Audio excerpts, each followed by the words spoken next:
Так, добрый вечер всем. Добрый вечер, добрый день. Так, сейчас еще подождем немножко. Присоединяются все. И будем начинать.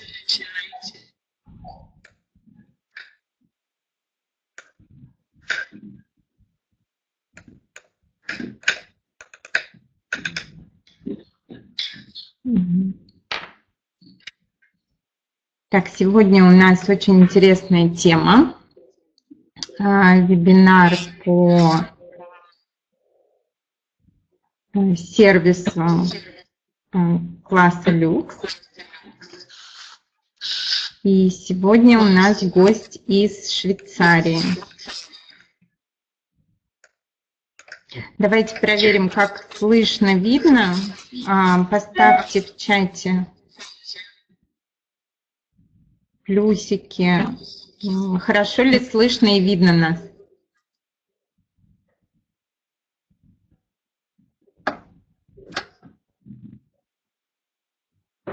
Так, еще минутку подождем. Присоединиться.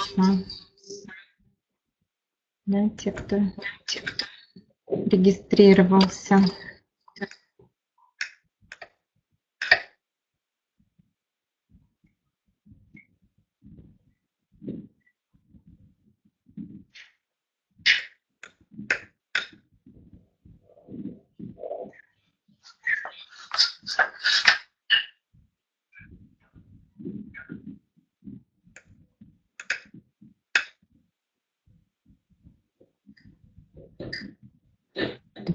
Давай, да?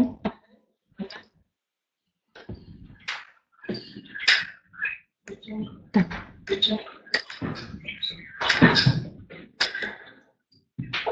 Там нет никого в вебинаре. Угу. Окей.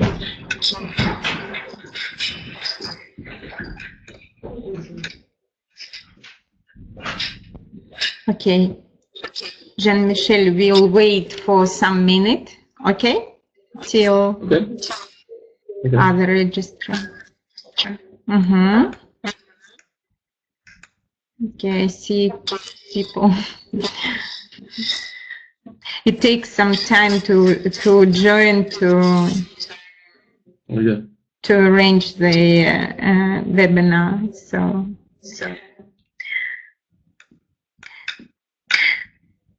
Так, добрый вечер еще раз. Кто к нам присоединяется, пишите сразу плюсики, ставьте, как нас слышно, видно. Сегодня у нас очень интересная тема. Сейчас расскажу, что, значит, как будет организовано. Напишите сразу, пожалуйста, потребуется ли вам перевод, или мы будем слушать на английском языке. Презентация у нас на русском, но наш гость из Швейцарии будет рассказывать на английском языке, чтобы нам по максимуму получить, да, весь материал, услышать полезную информацию. Конечно, рекомендовала бы вам слушать на английском и следить по слайдам по русской презентации. Но напишите, у вас есть тут час. Да, прекрасно вижу. Угу. Дарья, среднее владение, да, в принципе, будет понятно, вы сможете следить по слайдам. Я попрошу нашего гостя, чтобы он не очень быстро говорил. И я думаю, все будет... Среднего владения, да, вполне будет достаточно. Сейчас я вам расскажу. Вот у вас, вы видите чат, да, и там справа есть такой листочек с загнутым уголочком. Там, если на него нажмете, вы увидите, там полезные материалы мы для вас загрузили и полезные ссылочки, к которым вы сможете перейти и потом ознакомиться уже с подробнее с информацией дополнительной к тому, что услышите сегодня во время вебинара. Также в конце вебинара мы вам еще расскажем о полезной информации, о том, как можно поехать, да, в Швейцарию, познакомиться с университетом и о других программах. Ну, сейчас я тогда буду передавать слово нашему гостю. Сегодня у нас гость у Академконсалт Жан-Мишель Дебуа. Это руководитель программы в Университете гостеприимства швейцарской образовательной группы. И он сегодня нам подготовил очень интересную тему, которая наверняка вам и расширит ваши знания, и поможет вам в вашем бизнесе и поднимет настроение. Окей, Жан-Мишель, welcome. We are ready to listen to your presentation. So our guests will listen without translation and they will follow slides. But we would ask you not to be very fast while talking. And we are ready. We are ready. So welcome. Let me start. Very good. Thank you. So, добрый день. Good afternoon, everyone. So, I'm going to move the slides. So, I would say the ambition of this seminar this afternoon is not to tell everything about luxury is 1 hour, because it's impossible, but it will be more to define the scope of luxury, to understand the main features about luxury in terms of concepts, markets, customers, trends.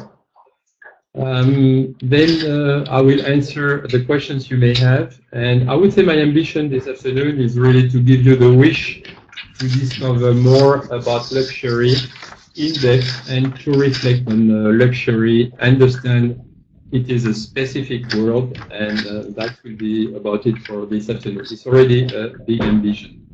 Okay, so we will see different types of and different levels of luxury. We will try to define a luxury. We will look at some statistics. Then we will work around some keywords which are defining luxury. We will look at luxury customers, we will look at some trends, and we will look at some challenges for luxury for the future. Okay, so let's go first to different types of luxury. I selected on this slide 2 examples of extremes. On the left-hand side, you can see a Michael Kors bag, which is around 400 euros. On the right-hand side, you can see Hermes bag, which is about 6,300 euros. Okay, so you can see that there is a big difference between basically 15 times more expensive for Hermes. We can always question if Michael Kors is part of luxury or not. Okay, but for a lot of people, that would be, let's say, accessible luxury. So it's going to show you that it's not that easy to define what luxury is. So let's move on. And here I put different ways to make an analysis about luxury. Maybe we can have a look at level of accessibility from the lowest level in terms of price to the highest level. Maybe we can look at the social class of target customers. Then we have maybe different classifications of luxury. We can call it from everyday luxury, premium luxury, premium as such, core luxury, ultra luxury, hyper luxury. That's really defining about the level of luxury, but we may also call it sometimes connoisseur versus maybe technical versus maybe sport. There is also a few other words we can have, such as exclusive and accessible, affordable luxury, trendy versus maybe different or maybe traditional. And I would say today, the big thing about luxury, but marketing in general, it's personal versus experiential. Everything is about experience. So we have a big shift today, I would say, from owning to being, from having to being. And being, that would be very much Generation Y and Generation Z, where we want to enjoy more than just owning something. Okay, so let's have a look now. I will show you those three levels we may have in terms of personal luxury goods, experiential, as we just mentioned it now, and other luxury goods. So basically, in personal luxury goods, it's everything you may either wear or it's going to be something you're going to own, something you're going to probably put in your near surrounding. If we look at the second category, experiential, we are talking about, first of all, everything which is hospitality, wine and food and wine on one side. On the other side, it can be cruises, it can be traveling, it can be also all the equipment for your house. And then there is another category, I know that the word is not very nice, other luxury goods, which can be cars. We can go very far in terms of prices. It can be luxury boats or yachts, and it can be also everything which is maybe IT. Okay, so that's the different categories we may have to define what luxury could be in rough categories. Now, if we look at it, we need to define the price, and this is really something very difficult to do. So I just found this document, which I think is interesting, to try to see by category what would be the minimum price to start to qualify the product as a luxury one. So if we just take one example, a handbag, and maybe we could say that a luxury handbag would be 1,000 euros and above.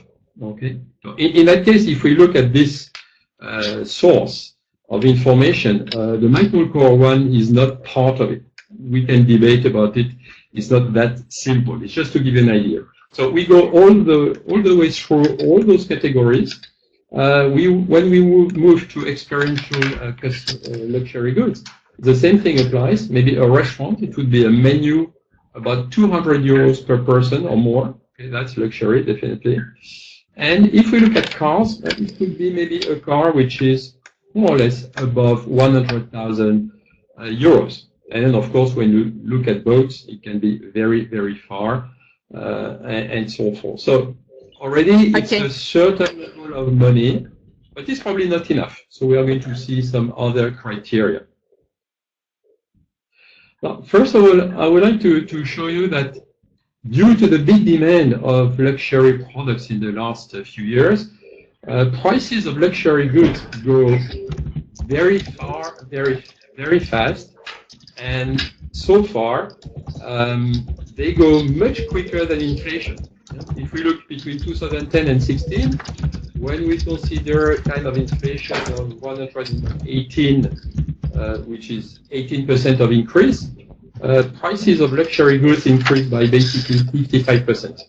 Okay, so companies, many of them are increasing prices more than inflation. Now, let's have a look at some statistics to try to define what is the size of the market, because that's also a little bit difficult exercise.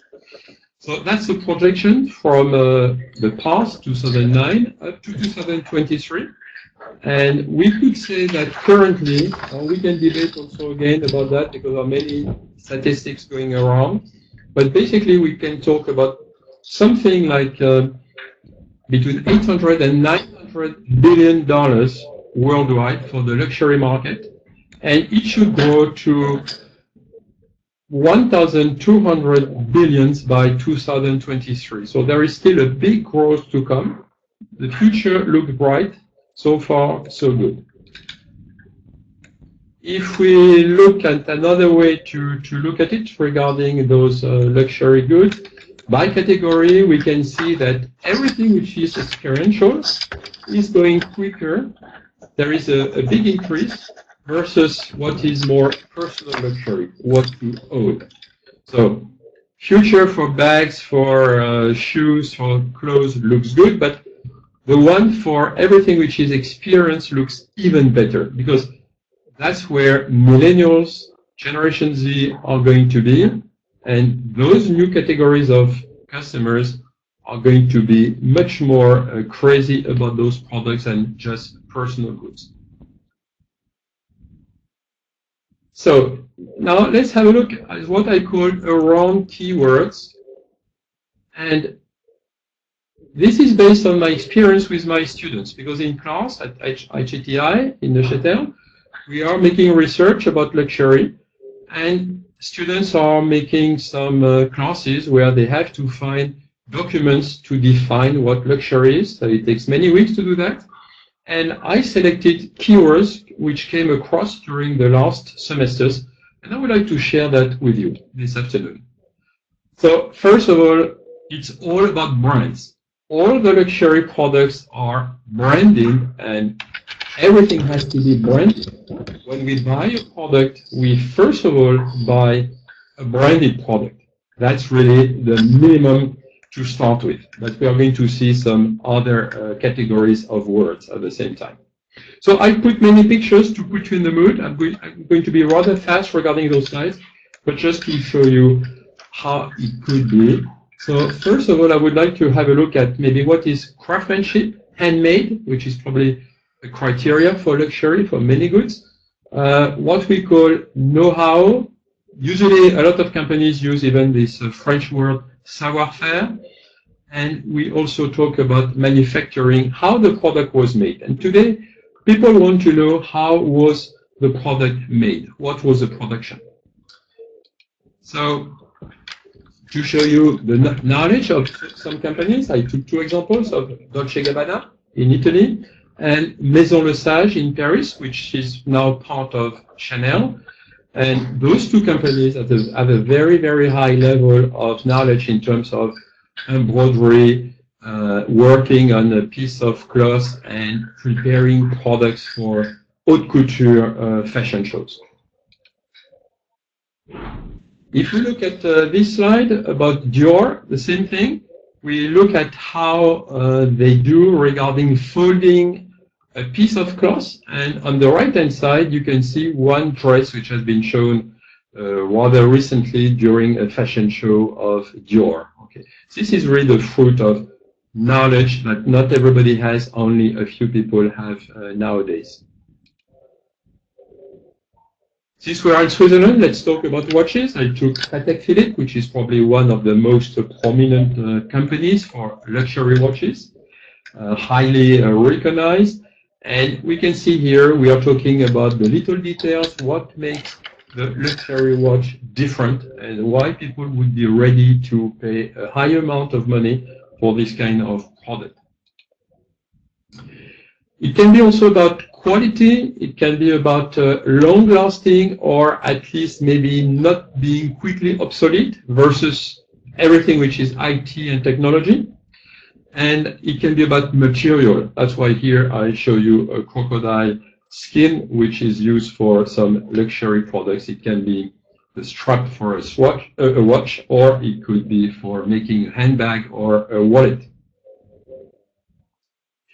It can be about heritage, legacy, time, vintage, nostalgia. So about heritage, I took the example of Berluti, which belongs to LVMH. It used to be an Italian company, but now it belongs to this French group, LVMH.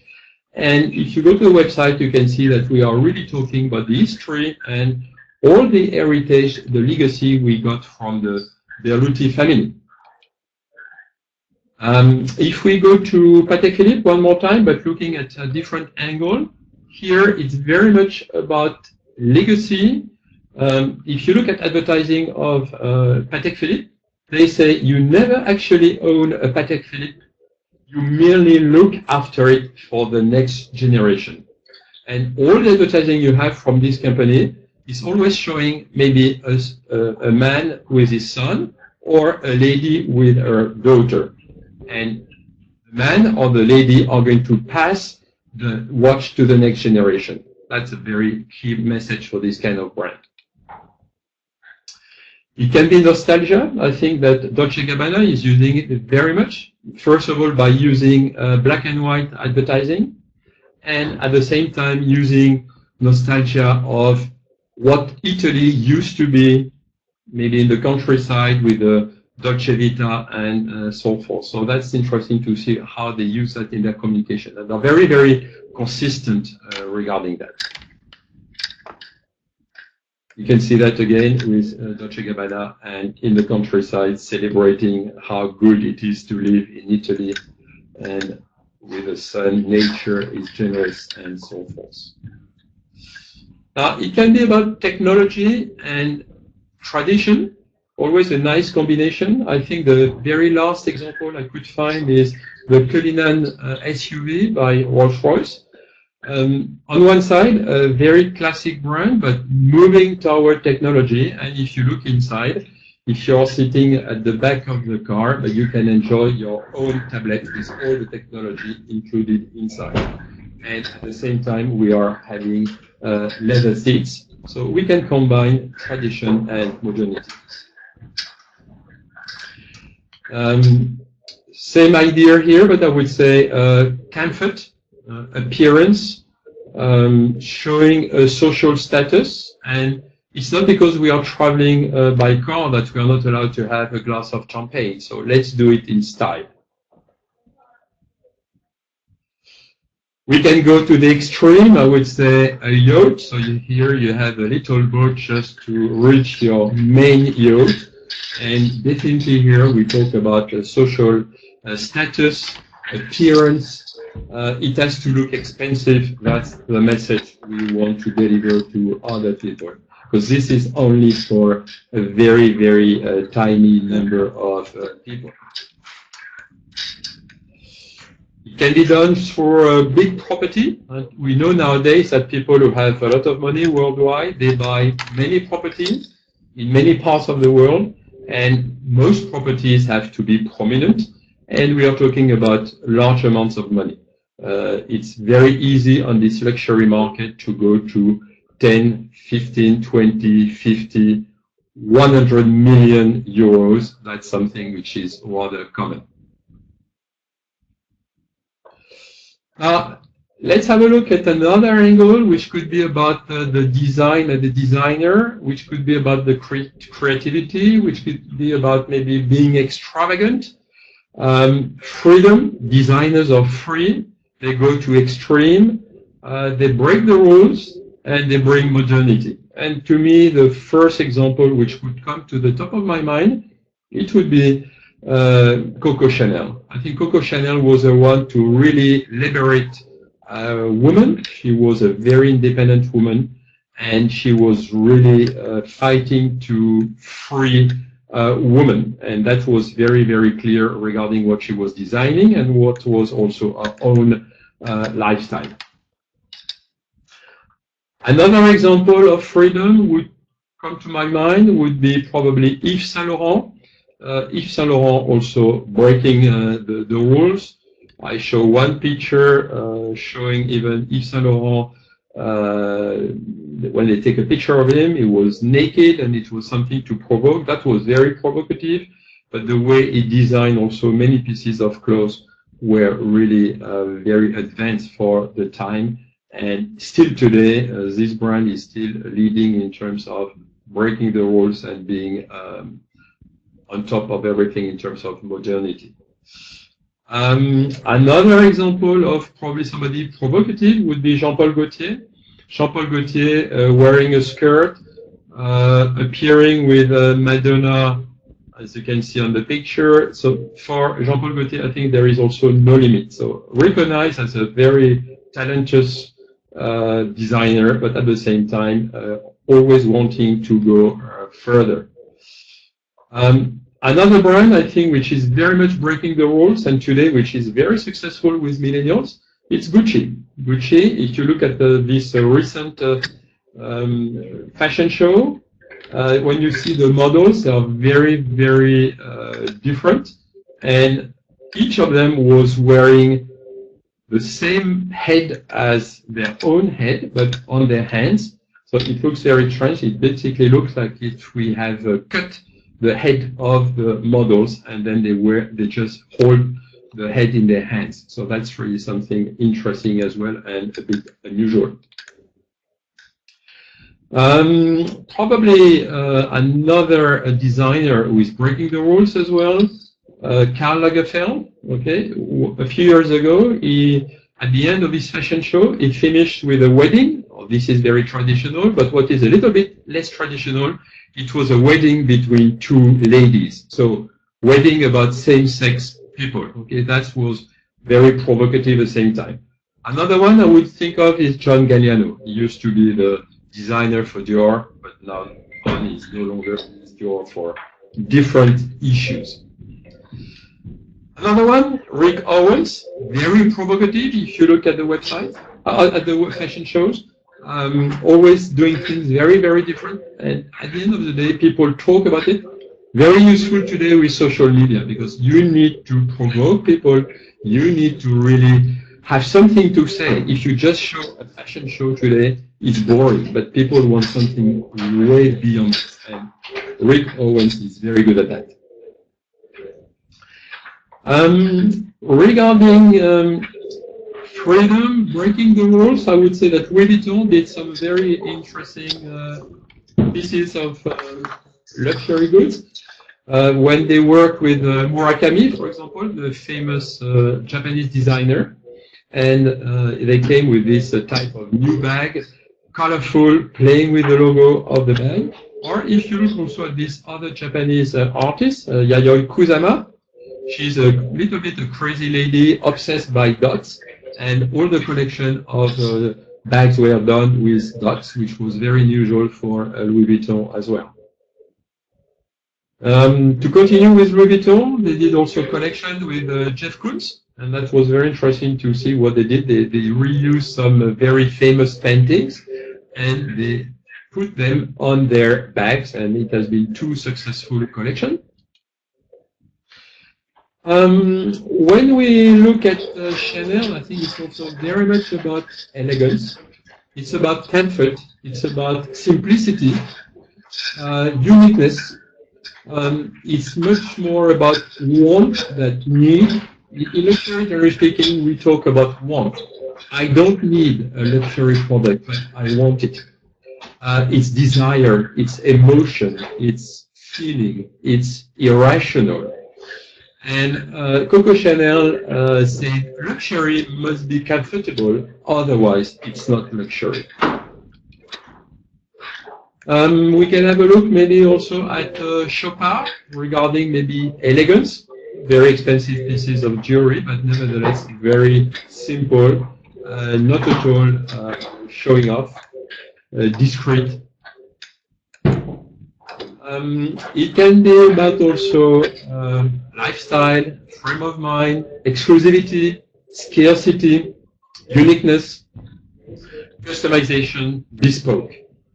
And I took the example of Berluti. Berluti today is not just about shoes, it's also about making for men suit and a customized suit, bespoke suit, tailored suit. So not the one everybody is going to wear, but something specifically designed and cut just for you. If we look at this, in terms of scarcity, it could be limited editions.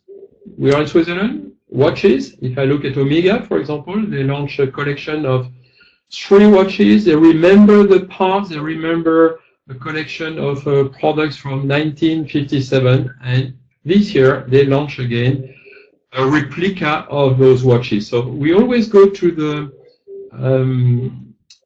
back of the brand, to the DNA of the brand. We try to find some ideas which are going to be rejuvenated today and put to an updated style to make sure that we are going to meet what people want to see today. But nevertheless, we are always making a basis on what happened in the past. And to do it in a very exclusive way, but we limitate the number of pieces to be sold just to make sure that it's not going to be a big number. And after that, this is the end of it. We have to move to other products.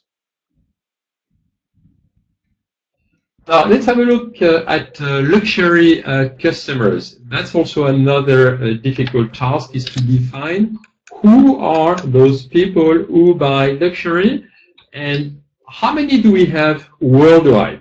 Because it's not easy to count them. So, first of all, I think it's important for you to really understand that it's not just about salaries. I would say if we go to the very upper level of potential luxury customers, it's very much about wealth and assets. It's not everything, all the money you get every month, which is probably not very much related to the people we are talking about. It's really what people have accumulated. And probably most of those people who are going to buy luxury are either independent or having their own business. It's not just about salaries. Now, I don't say that people who get a salary that cannot afford, but we are going to see numbers and what is the full population of people who can afford luxury today. You understand that, first of all, once again, we go back to the product. There is a huge difference between buying a bottle of perfume, even if it's a luxury one, like Chanel, number 5, or buying a yacht, okay? There are more people, obviously, who can buy a bottle of Chanel than the people who can buy a yacht, for sure. So we are not talking about exactly the same people. Just to show you a few figures. I'm not going to argue about statistics regarding who can buy luxury worldwide, but I would say when you check a lot of sources, we can see that more or less everybody agrees on the fact that we talk about 400 million people worldwide. So roughly speaking, this is 5% of the world population. In other words, 95% of the world population doesn't have access, doesn't buy luxury products. It's a very, very tiny market, very selective, okay? Now, we have classifications of those luxury customers. We have people we could call beyond money, where money is just not an issue at all, or maybe those people buy a yacht, for example, or a private jet. Then we go to some people we could call the top absolute. Then we move to absolute, entry absolute, total true, luxury, top aspirational, and other aspirational, which is the bulk of the market for luxury anyway. So we can see that the people who are really the very, very wealthy people are not that many. We're talking about probably a few million people. They can buy basically everything. They can buy a very expensive car. They can buy a very expensive property or a boat or a yacht. And we have plenty of people who can buy, let's say, a bag or a watch or something from a luxury brand or staying in a 5-star hotel, but probably not buying a luxury property or a yacht.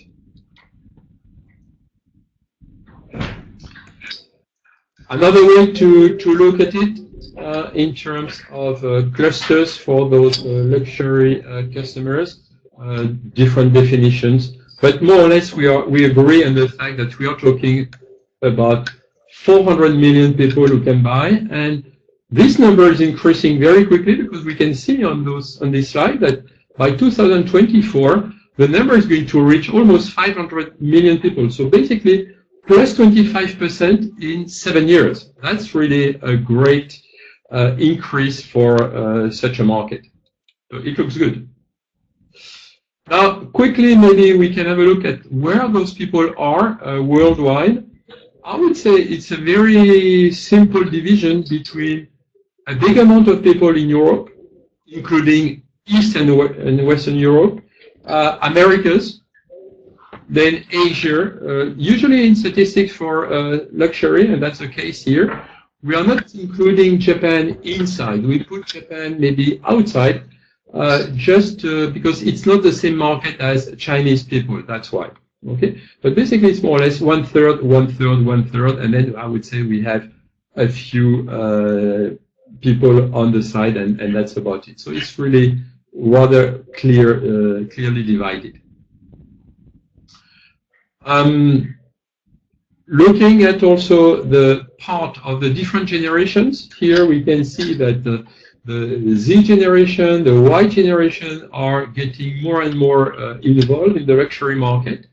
And today they represent the majority of the increase of the luxury market. Okay. So they're still rather quiet actors in many markets in the world, despite the fact they are still part of it. But step by step, they are more and more part of it. And anyhow, they contribute to the growth of the luxury market. So we cannot neglect them as luxury customers, as luxury brands.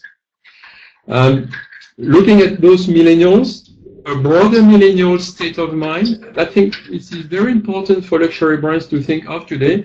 It's not just to look at the age, it's more how you think. How are you in your mind? And today we are talking more about millennial-minded customers.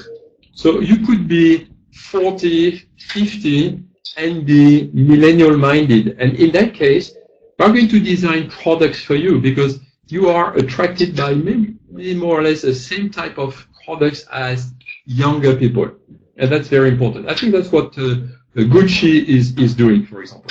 I give you very quickly a few examples of millennial-minded products or design for millennials, maybe.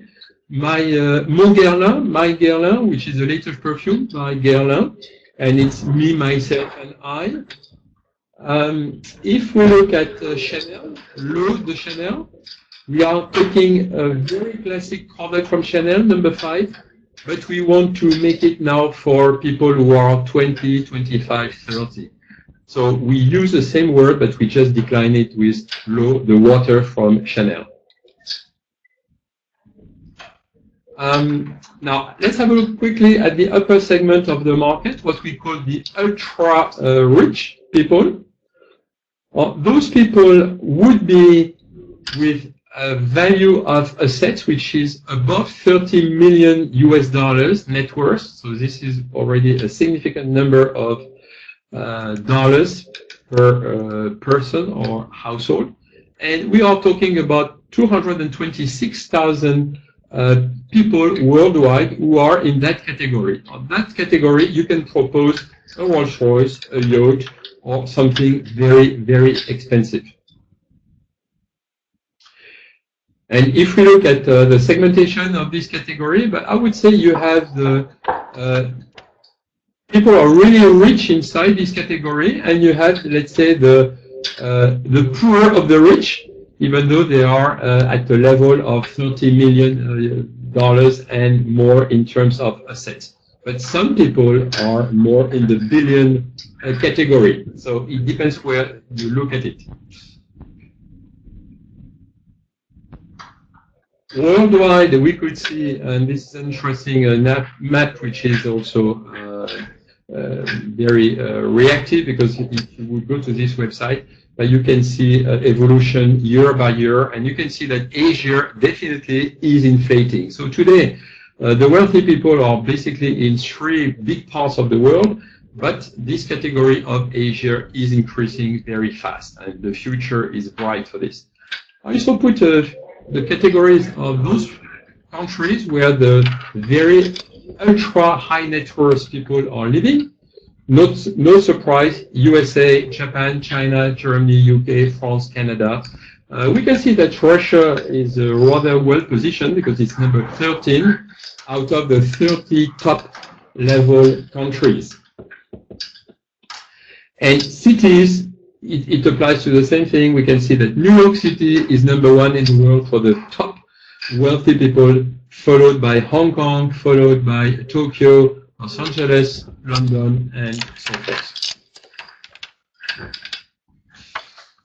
Just another way to look at it in terms of what is rich, because usually people say rich people. What does it mean, rich people?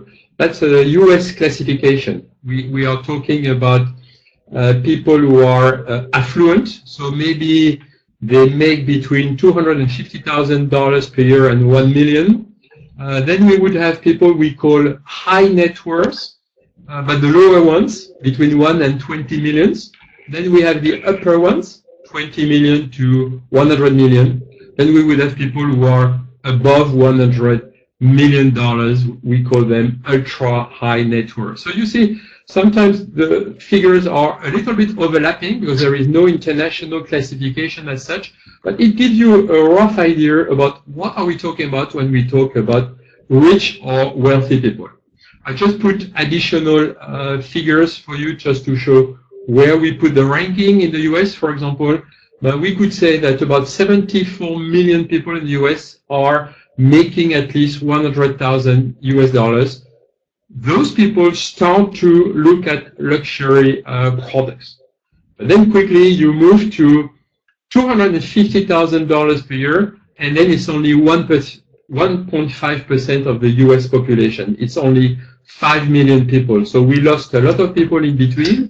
And that's why it's important when you do segmentation to really talk about accurate figures. Otherwise, it's very, very misleading.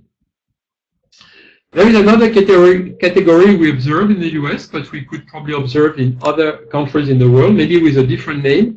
We call them the Henrys. Those people are the high earners, not rich yet consumers.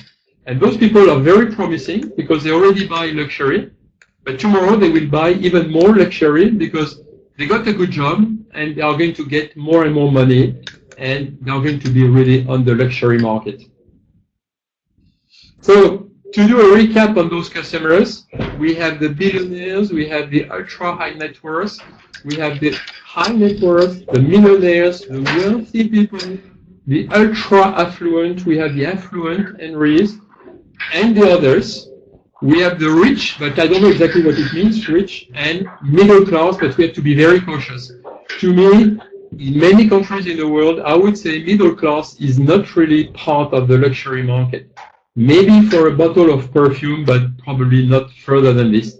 And we can see that in many countries in the world, middle class is decreasing. Not in Asia, not in Africa, for example, but in Europe, in the US, this category is decreasing. The categories which are increasing today are poor people or rich people. And in between, it's a kind of collapse, I would say, in many countries in the world. It would be interesting to study Russia regarding that. Now, let's have a look at the trends. So we are moving a little bit to step by step to the end. So if we look at trends, I would say I put a few keywords, again, which are the fruit of the study I did with my students. Sustainability, definitely. All the brands today have to be sustainable. They have to really show that they're not polluting the planet. They are showing what is inside the brand. They have nothing to hide. We go to the heart of the brand, and millennials enjoy that. It's very much also about customer engagement. We want to involve the customer. Customers are involved in boutiques, are involved on social media. We want to interact with customers. We want to share with customers. Luxury brands are no longer on a pedestal, being arrogant and looking at customers like nothing. Today, we are equal to equal. That's really a new way to look at it. We talk about customization, bespoke. We talk also about a lot of things which are gender neutral. You can look at fashion shows. many fashion shows, it's hard to tell if we talk about girls or boys because they all look the same. We talk also about all the LGBT community, gay community, inclusive culture. We don't want to reject anybody. That's very true in fashion, for example, fashion shows. And I would say also a big trend is luxury going to hospitality. This week, LVMH bought an hospitality company. So step by step, all the luxury companies move to hospitality. And I put it in red here, boutiques, because all the luxury boutiques today, brands today, what they do, they all want to have their own boutiques. And there are many categories of boutiques, from a little boutique, well located anyway, to a flagship store, a very prominent store, which has more regional influence than just a national or a local influence. And I just show you two latest boutiques we just opened a few weeks ago. The new Chanel boutique in Paris, which opened in December 2018. Huge boutique showing all the product lines they have. And then Hermes in Tokyo, in Ginza, they also opened a very large store showing all the facets of Hermes. So as I said, the rise of experiential luxury, that's another trend. We consider that in 2022, about 2/3 of the luxury market will be about experience. So once again, hospitality, traveling, everything which is going to give you fun, pleasure, versus the fact of owning. You can see today what is developing very much with young people. It's second-hand luxury market. Young people would either rent a luxury product. A girl is going to rent a bag for one evening and give it back, or buy a bag for 1 month and then put it back on the market and move to something else. So we are far away here from the traditional image of luxury, where you move the product to the next generation. So challenges to finish on that. First of all, I would say it's going to be association with technology, IT, digital world. Everything is going to be about artificial intelligence and IT related. It's going to be about understanding expectations of customers, which is very difficult nowadays because customers are demanding, but maybe they're not able to tell you what they would love to have. Put on board new generations. We have to renew the customer basis, and that's really a huge challenge currently for the luxury brands. In terms of retail, we are talking about what we call omni-channel, which means we associate traditional boutique, we associate online selling, and we associate social media. And all of this now is a kind of new world where it doesn't make any difference wherever we buy, wherever we get in touch with the brand, wherever we get information, wherever we get engaged, it doesn't really matter. I order something online, I pick it up from the boutique. I order from the boutique and I get it delivered at my own place, and so forth. That's what we call omni-channel. So we call it also convergence. I mentioned social media. It's going to be about customer loyalty, which is definitely a challenge because less and less people, I think, are loyal. They fly from one brand to another. That's a big challenge. The question is also how much brands should adapt to customers. How far should we go? Is it the brand which is supposed to adapt to customer, or the customer adapt to the brand? I think currently we are more in the direction of brands adapting towards customers, but that's not obvious for every brand. Innovation versus authenticity. There is a risk to lose my authenticity, to lose my DNA, my history. And when we were talking about sustainability in terms of trend, but the big trends for hospitality is also regarding at vegan, big trend, vegetarian. And when we say vegan, it's a big challenge for the leather industry, because customers who are vegan say, I don't want to wear shoes or to have a bag which has been made out of the skin of an animal, because I don't want to kill an animal. That's a big challenge. We can see already that basically fur is out of the picture already, because people say, no, we are not going to use the skin and the fur of an animal to make a coat. So there is a huge evolution regarding that. Okay, so I think now we are moving to questions. Yeah, there was one question. There was one question from our participant, from Dari.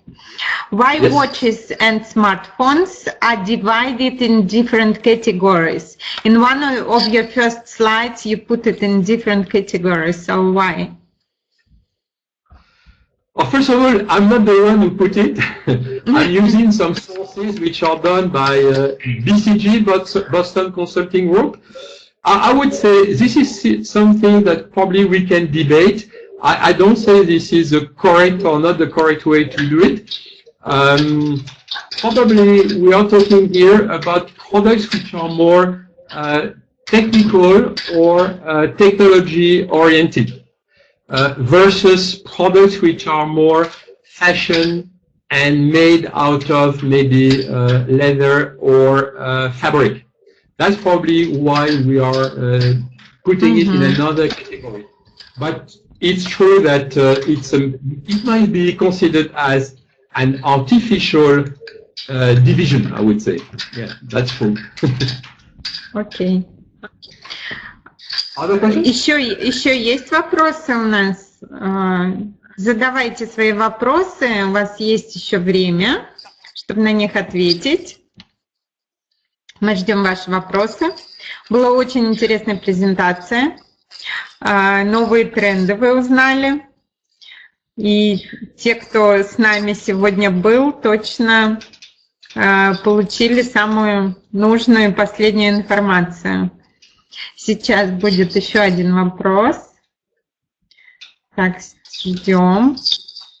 Напоминаю вам, что есть вкладочка вот там наверху, листочек, да, с загнутым уголочком. Оттуда сможете забрать полезную информацию, да, и ссылки там. Сейчас вам еще расскажу.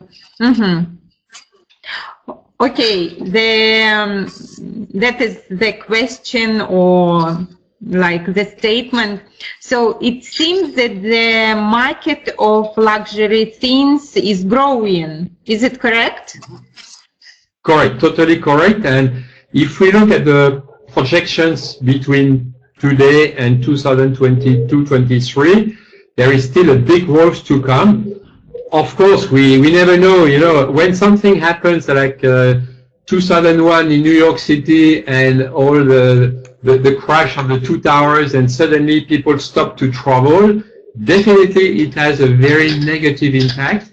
When you have the crisis of the subprimes in 2008, and then the whole world is a little bit collapsing in terms of stock exchange economies, it has an impact on luxury. But if nothing of this is going to happen in the next few years, the future looks bright for different reasons, as I explained. One is the coming on the market now of the new generation of Generation Y and Z on one side, plus, of course, the emerging countries. China has not finished to grow, it's still becoming bigger and bigger. India is getting bigger as well and richer as well. Middle East is still growing very fast as well. And I would say the people who are, they can be in Eastern Europe, in Russia, or in Western Europe, or in the US.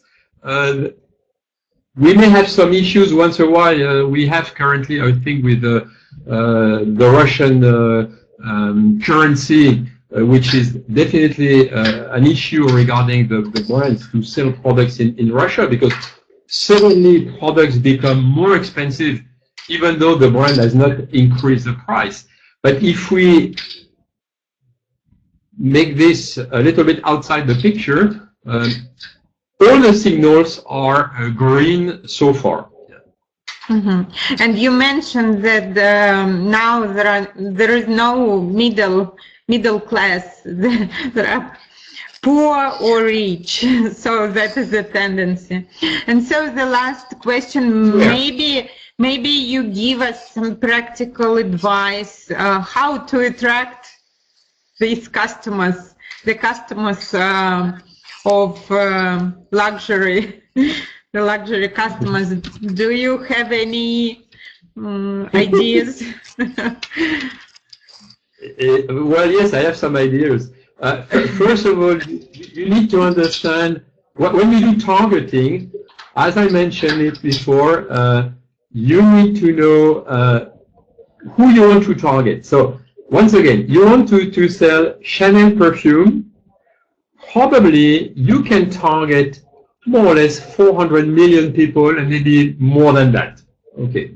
Because it's not a big amount of money. We are talking about what? 100 euros more or less. Okay. Now you want to sell a yacht. You don't have to target 400 million people. You have to target a few thousand of people worldwide. So you just have to know where are they, those people. Probably you have a clear idea of who are those people, and you can probably manage to get their phone number, their address, their name, their level of wealth, and then you can approach them and get in touch with them directly. Now, if you look at many countries, and I think it's happening in Russia, you have also some specialized exhibitions, shows dedicated to the very wealthy people. So during that show, you only invite people who have plenty of money in their pockets, and you show them products which is going to appeal to them, expensive products. You can also identify those people thanks to maybe art. Today, when you have money, when you have already 8 properties, when you have already 10 cars, what do you buy? You buy art. You buy a piece of art. So what do? You go to Art Basel, you go to Miami Art Basel, you go to Hong Kong Art Basel, you go to the Netherlands, you go to different cities in the world where you have exhibitions, and you're sure to meet the people who have money in their pockets. Just look at how many private jets are arriving in those cities when you have this kind of show. So you need to do very, very thin targeting. You need to find the proper channels. You don't need to communicate on fashion, on social media such as Facebook. You need to maybe create specific activities on Facebook to attract those people, but you can find today some specific social media for wealthy people as well. It exists. You have mailing lists as well. You may have also maybe some TV channels which are dedicated to people who have some higher income. You can cooperate with other brands. Suppose that you are in the fashion industry. Why not cooperating with a company which is involved in luxury cars? Because people who buy luxury cars will buy luxury clothes. You see? And you're not competing because you're just part of the same family, but you're not competing. So there are a lot of ways to do that. But you can see one slide I showed you today as well is looking at the cities in the world, because we know where the wealthy people are. You don't have to go everywhere. Wherever you go in the world, you need to know where to find them. In many cities in the world, cities are divided by districts, and the zip code is telling you who is living there. People are divided by amount of money they have on their bank account in most cities in the world.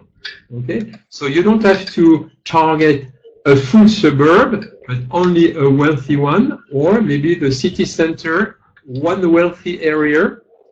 So many ways to target, but yes, there are many, many ways here. Yeah.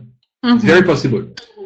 Yes. Okay, thank you, Jean-Michel. It was very useful. Итак, расскажу тем, кому интересно, да, про образование за рубежом. Напомню, что университет HTTI входит в группу швейцарской образовательной концерна, куда входит 5 университетов. И вот на июль 2019 года некоторые предлагают очень хорошие скидки на обучение, поэтому вы можете обращаться в компанию Академконсалт. Мы вам подскажем и поможем, как оформиться. Также, если вас заинтересовало, вы хотите поехать посмотреть, да, на швейцарские университеты, познакомиться с тем, как, да, проходит обучение, какие еще интересные тенденции в образовании, то швейцарская образовательная группа и Академконсалт, наша компания, вместе организуют бесплатные поездки в Швейцарию. Вы оплачиваете только авиабилет и визу. И вот на 2019 год можете увидеть даты. Эти поездки организуются для тех, кто планирует в дальнейшем поступление на программу бакалавриата. На программу магистратуры даты согласуются индивидуально.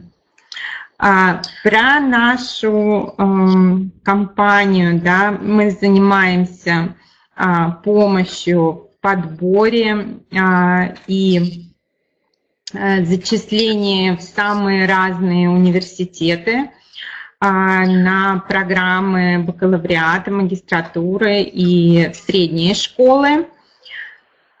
Поэтому можете к нам обращаться. Сейчас вот на следующем слайде будут контакты, наши контакты, имейл, на который вы можете оставить свою заявочку. Наш специалист обязательно с вами свяжется.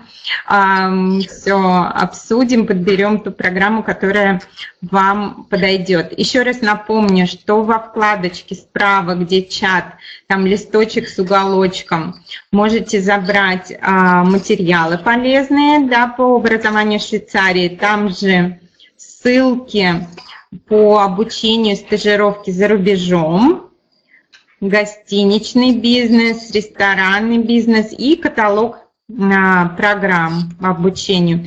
И на нашем канале YouTube есть очень интересное видео по образованию и работе в Швейцарии. Сейчас, надеюсь, вы видите на слайде.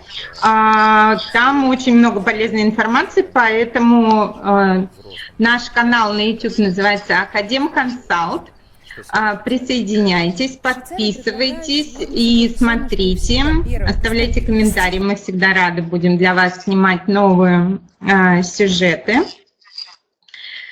Надеюсь, вам было очень полезно и понравилось сегодня быть с нами, узнать новые тренды. Thank you, Jean-Michel. Thank you for being with us. Thank you for such a presentation and so useful webinar. Мы на этом заканчиваем. Да, хорошо.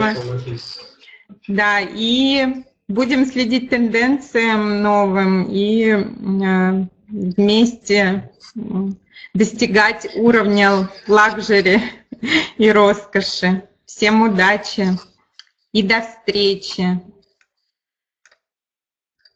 До свидания.